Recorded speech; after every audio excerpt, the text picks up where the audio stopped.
নেশায় আমার পেশা রে ভাই, নেশায় আমার পেশা। নেশায় একদিন নিয়ে যাইব মরণেরই দশা।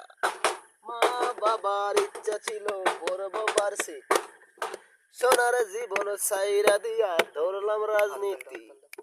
সাইরা দিলাম খাতা কলম, সাইরা দিলাম বই। ওই বাড়িতে মাঝে মাঝে সিদ্ধি লইয়া বই। ওই বাড়ির এক মাইয়া ছিল সিদ্ধি খাওয়াইতো, চরিত্রটাকে নষ্ট কইরা ইরুন্সি বানাইলো। ওগো মা, হাই আমার মা, তুমি জামিন করো না, তোমার ছেলে আর কোনোদিন সিদ্ধি খাইবো না। ওগো মা, হাই আমার মা, তুমি জামিন করো না, তোমার ছেলে আর কোনোদিন সিদ্ধি খাইবো না।